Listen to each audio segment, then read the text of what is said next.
Hi everybody, it's Stan here. My video number 7 is how to diagnose mercury toxicity in heavy metals. Above here is just the usual disclaimer type stuff.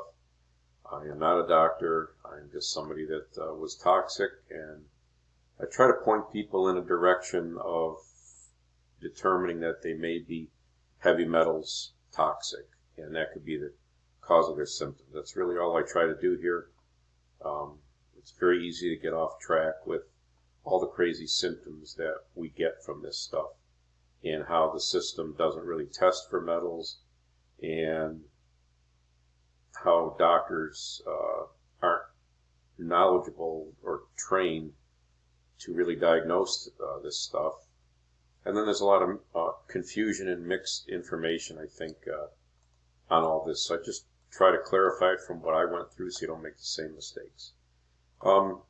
You can subscribe at this blog here. I'm still working on it if you want to get on a mailing list. And I don't send out a lot of stuff, very rarely. I'm really working on these videos now. My main goal here is to open our minds to other possibilities as to why we don't feel well. You know, if we really believe something and it's incorrect, we will never find the true root belief or root cause. So always have an open mind to find truth. And I always talk about root cause a lot because people really misunderstand what root cause means. And I'll do a video on that, probably the next one, I think. I'm also trying to get some discussion here. I'd like to hear your thoughts. Share information with each other. People read the comments. And while I'm on the subject, please like and comment, subscribe. It helps raise the views that my videos will be seen when people do searches. So the stuff in yellow is what I always go over with people when they're brand new. So I'm just leaving it there so you can see some key things. And if you don't know what they mean, leave me a comment. I try to cover this at the end if I have time. Usually I don't. This is a key thing here about what I did to detox. I did not use chelation. So anyway, let me get into the main part of the video here. Whenever somebody comes to me or asks me, what's wrong with me or what could be wrong with me, I always ask these questions, no matter what. Even if they told me they had their amalgams out, they don't do this, they don't do that, I have to double check and triple check and quadruple check, because 9 times out of 10 somebody will find amalgams still in their mouth under a crown, or somehow root canals are messing them up, or like one person or a couple people said, well, I only eat seafood once a week. These people are mercury toxic and they're eating fish and seafood. I'll get into that some other videos, but a lot of us feel that there's really no way that fish and seafood is not tainted somehow. Okay, all the water is tainted, so I don't know how you could be a fish and not get mercury in you unless you detox well. And you can Google which fish have more mercury in them. For me, when I was toxic, I stayed away from every possible thing that could have mercury in it. Now that I'm kind of better, I am better, I should say. I do eat fish once in a while. I shouldn't, but I do, because it's actually good for you. Other things, did your mom have amalgams? A lot of people are born toxic, and the only thing they can figure out is they got it from their mom. Did you get vaccines? Did you get flu shots? Do you have tattoos? The red dye in tattoos can be the problem. Did you get exposure at work in a dental office? There's many other things, but I'm just touching on it because I want to get to the point of the video before I run out of time. Many struggle to detox because they have a tiny speck of amalgam left in their mouth, or they don't address detox pathways. So I'm kind of throwing that in there because it's a pretty common thing happening, and a lot of talk about that now. Okay, my pet peeve, it's in yellow, levels. Do not focus on the levels. How much is in you? Okay, my question to you is, what level is safe? What level is low enough or too high for each of us? If a safe level is like 10 and you have 9.9, are you safe? 9.9 of what? All these tests are relative. There might be something new out I'm not aware of, but all these tests I'm going to talk about here are relative. It doesn't give you the exact amount that's in you. And even if you knew the exact amount, who can say what level of that exact amount in each of our unique systems can or cannot cause what issues. I mean, if the levels that they tell us are safe are really safe, and that's why we put amalgams in our mouths and we eat fish and all these other things, and why are we sick? It makes no sense. You know, it's right out there, right in front of us, and we'll follow what we're told lots of times, and there's reasons for that, until you open your mind and start thinking out of the box, and you know, you'll get to the right answer. Again, all tests are relative in my opinion. My background's technical, so, you know, data schmata, okay? So anyway, what's the best way to do this? I say a good starting point is a hair test.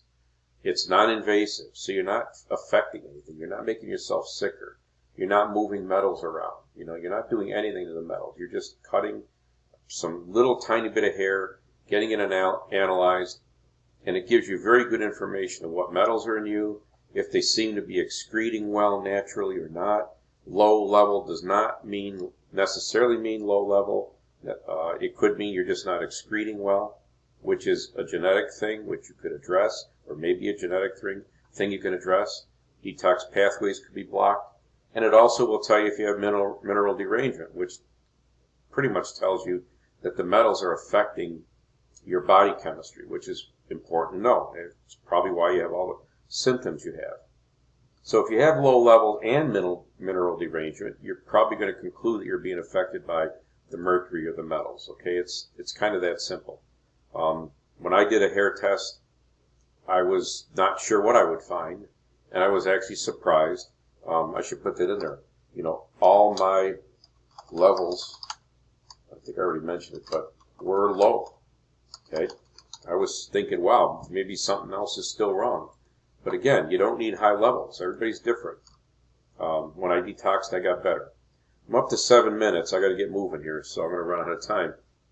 Again, if you have symptoms and the hair test shows metals, you're toxic. Okay, where can you get a hair test? Look up Dr. Amy on Google.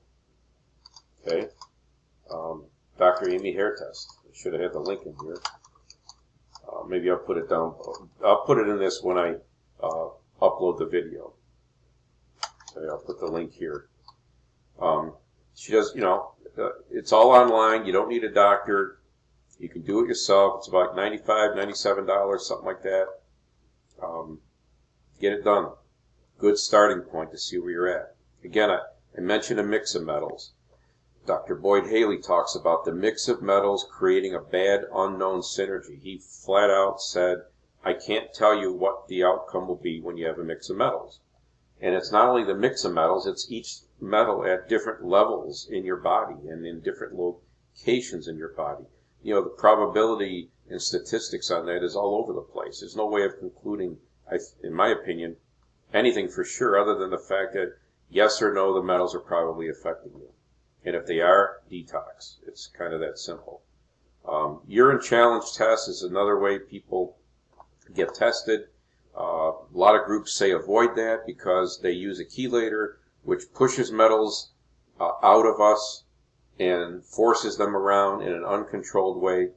So generally speaking, it's a false representation of what your level really is, even though there's no way of knowing what your true level is no matter what you do.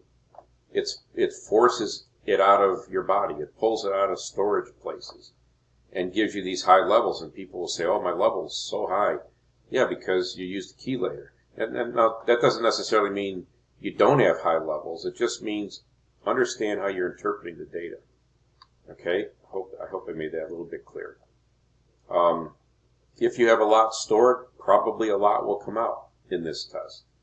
Many get harmed if they don't address detox pathways like MTHFR, which I think I've already done a video on, and they try to detox. The urine challenge test is using a chelator, so it's like detoxing in one large dose. So if your pathways aren't working, do we really know what the result is? I would say I don't know. It's an invasive type test, so why would you do that to yourself when you already feel terrible?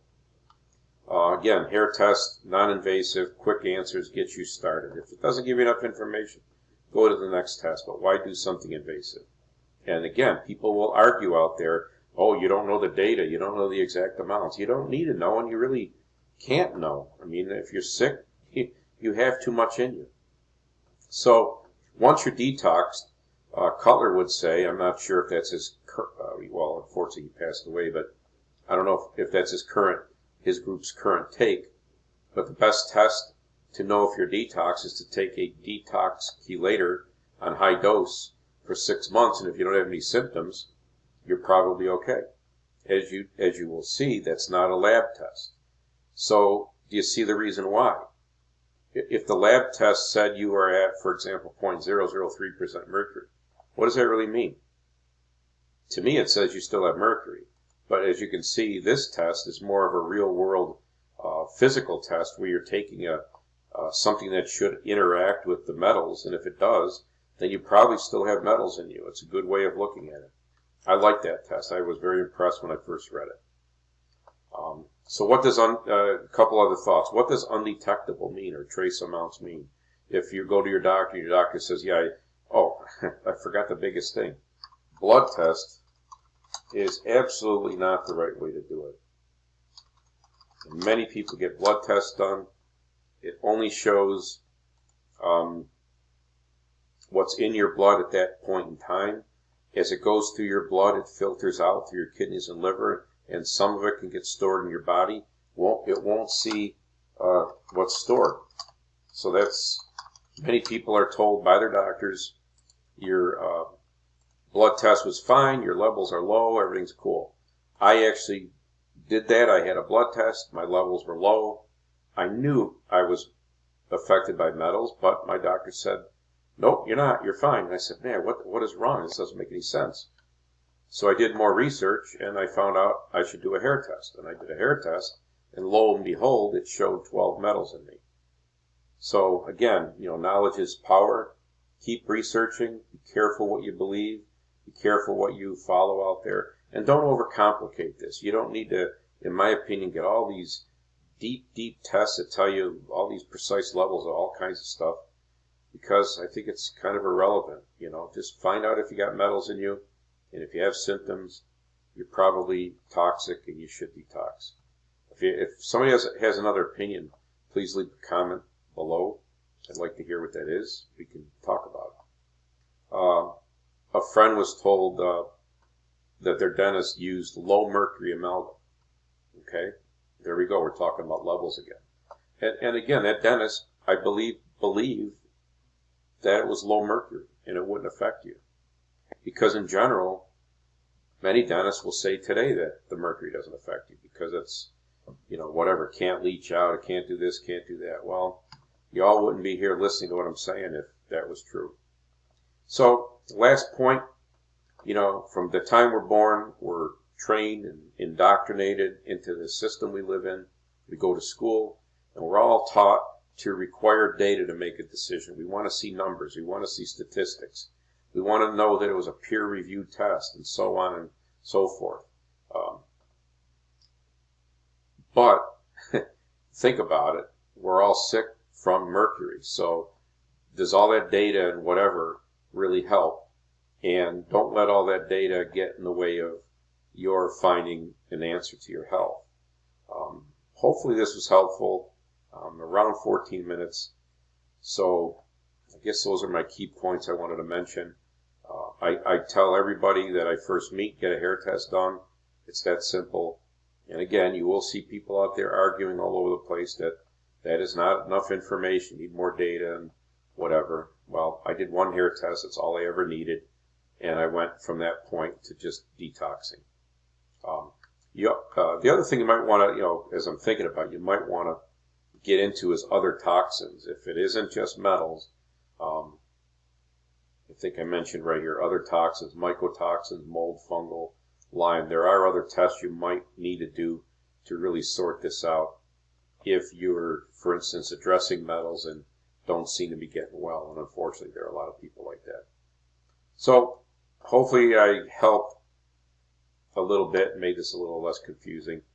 Thanks for listening. Take care. Have a great day.